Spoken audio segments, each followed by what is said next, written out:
everybody. Here we are, all ready to take you down to Pine Ridge for another visit with Lum and Abner, brought to you by the makers of Horlicks, the original malted milk. Always demand Horlicks, the original malted milk, by name. Don't accept a substitute for it.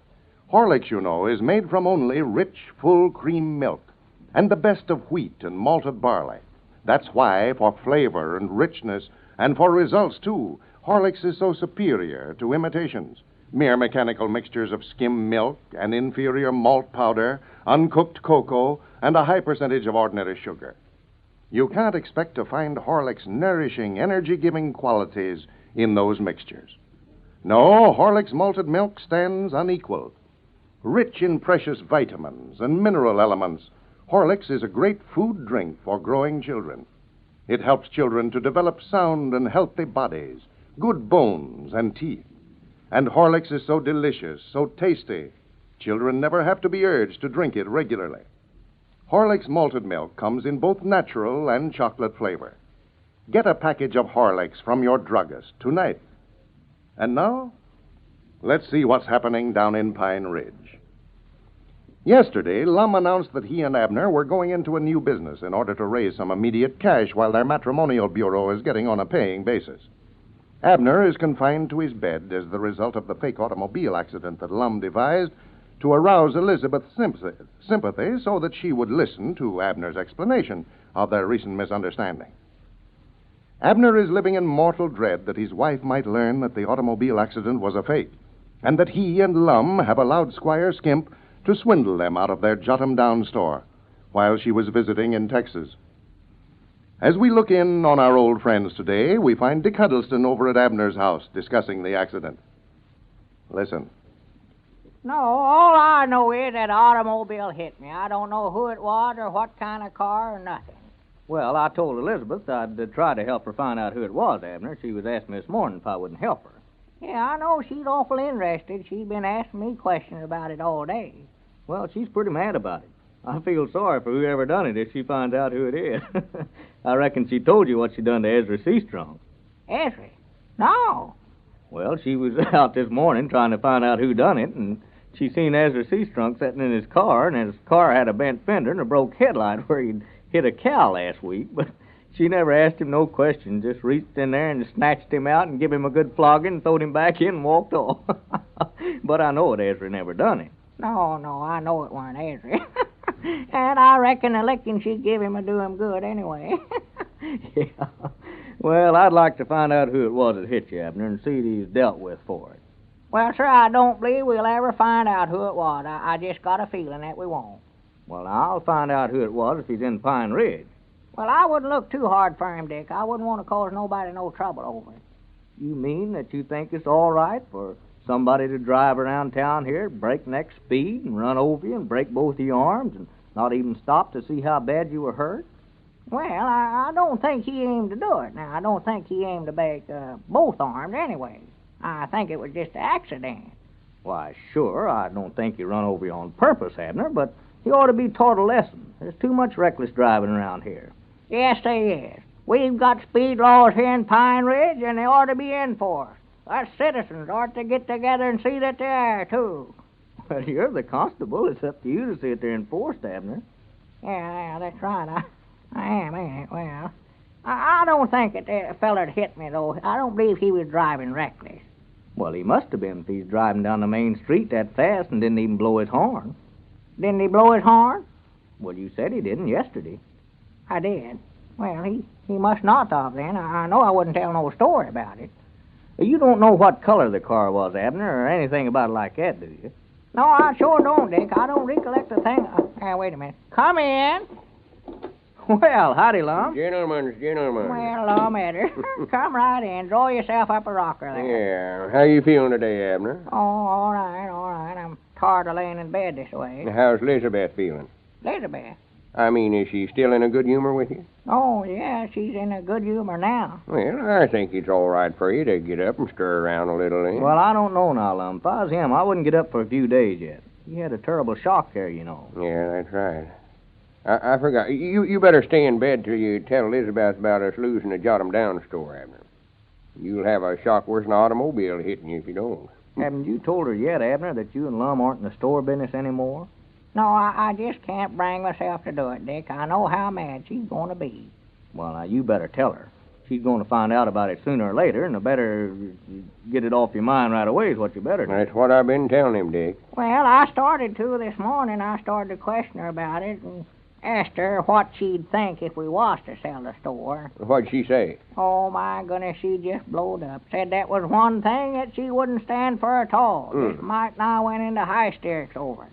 But I calmed her down by telling her not to get excited about it, that we weren't going to. Well, now, you're just making bad matters worse talking that way. Yeah, you sure are, Abner. Yeah, I know it, but I couldn't help it. She made me promise that I'd never sell my interest in the store. And you promised her that knowing that you'd already sold it? Yeah, I'm just afraid I got myself out farther on a limb than I already was. Well, Abner, won't you never learn to keep that big mouth of yours closed? Every time you open your mouth, you put your foot in it. Yeah, I know. Huh? Nothing. Well, it looks like you got yourself in a jam, Abner. Oh, well, Lum was just joshing about me putting my foot in my mouth. he just saying that. He knows that I can't do it. I mean about this store business.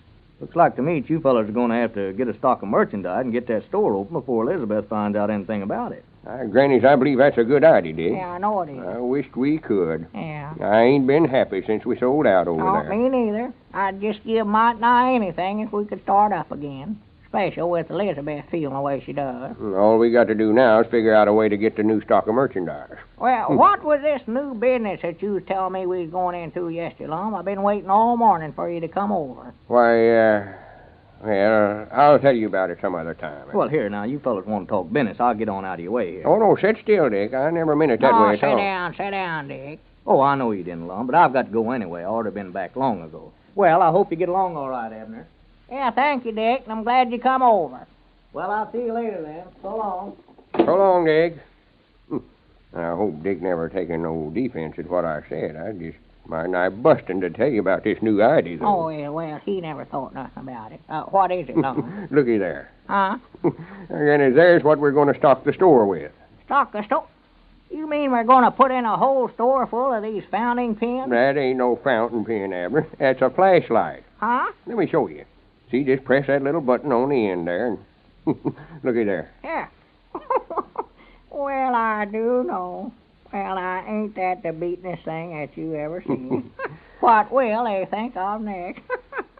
Well, try, I would have swore you could have read a letter with it. I would have. Well, I did, too, when I first seen it. The feller brought it out last night to show it to me, and I tried for 5 minutes to write with it. Yeah. About the time I decided it wouldn't work, he told me it was a flashlight. I dog it well. It's pure silver, ain't it? No, it ain't silver, Abner. That's polished aluminum. I never could speak that word. Yeah. Where's the business that we're going into, Lum? That's it, right there. You mean selling these flashlights? Yes, sir. We've got exclusive rights on it for Pine Ridge. I believe we can make enough money out of these to buy a new stock of goods for our store. Well, it's about as nice a gadget as I ever seen, Lum, but I don't know where we could sell that many or not. Why, sure we can. There's something for every member of the family. Sell the whole family one of them. See there, got a clip on it there and carry it right in your pocket like you would a fountain pen. Yeah, well, I do know. It's little, but it's powerful a flashlight as you ever seen. Yeah. That feller says it'll throw a beam 200 foot. Look yonder, look across there on the fur wall. Yeah? I know that the children will sure take to that, won't Oh, yeah, they can find 1,000 uses for it. Yeah. Grown folks, too, far as that goes. Handy to have around the house. Why, sure. Look in the attic and down in the cellar and dark closets and all such as that. Natural. Handy for mothers to look in the children's throats with. Body driving an automobile oughtn't to be without one of them, fixing flat tires and reading the road signs and one thing or another. I know that is a handy little contraption, ain't it? It sure is. Yeah. Yeah, I'd love to have one of them myself. And Elizabeth, now, she needs one the worst way to use out there at the barn when she's doing up her chores, or milking, feeding the stock, and stuff like that. That's what I say. Everybody needs one. Yeah. These things will sell like hotcakes. Well, the only thing, old Lum, just from looking at it, I'm afraid they'll cost too much for most folks.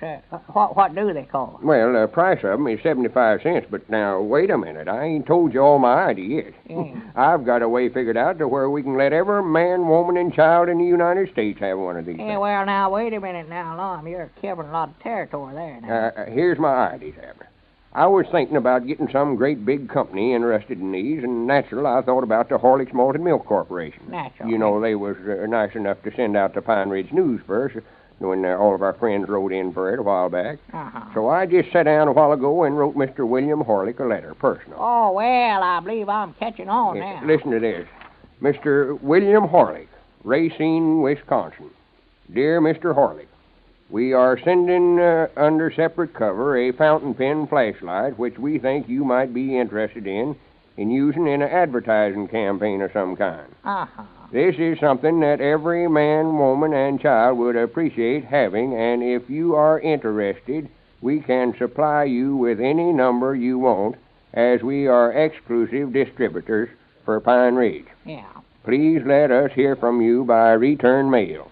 Your old friends, Lum and Abner. Well, I don't get Lum, you sort of outdone yourself on that letter. Now, that does sound fine. Well, it ought to. I spent enough time on it. Yeah. Abner, if Mr. Horlicks is interested in this proposition, we'll get that stock of groceries back in that store before Elizabeth ever finds out a thing about us going out of business. I dog it, I believe you're on the right track, Lum. Just go ahead and make me a half partner. I dog it.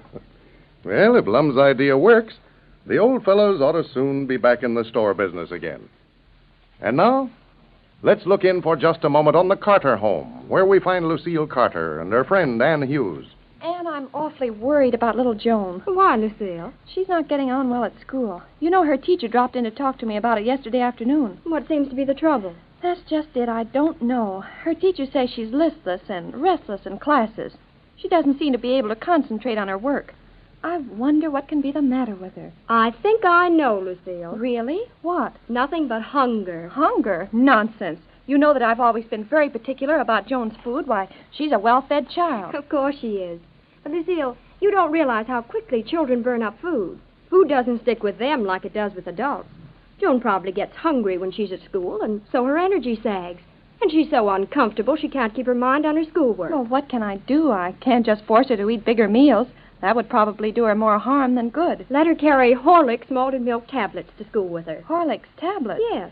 And then when she begins to feel hungry or feel tired, she can dissolve a few tablets in her mouth. They're nourishing and energy-giving, and they'll keep her from getting too hungry or too tired to give her best to her schoolwork. Joan will love Horlicks malted milk tablets. All children do. Where can you buy these Horlicks tablets, Anne? At your drugstore.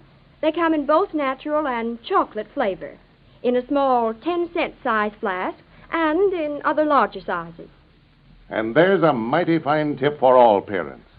Horlicks malted milk tablets, like Horlicks malted milk in powder form, are made from only rich, full cream milk and the finest of wheat and malted barley, and are a fine body-building food for growing children. This is Carlton Brickert speaking for Lum and Abner and Horlicks, who bid you all good night and good health.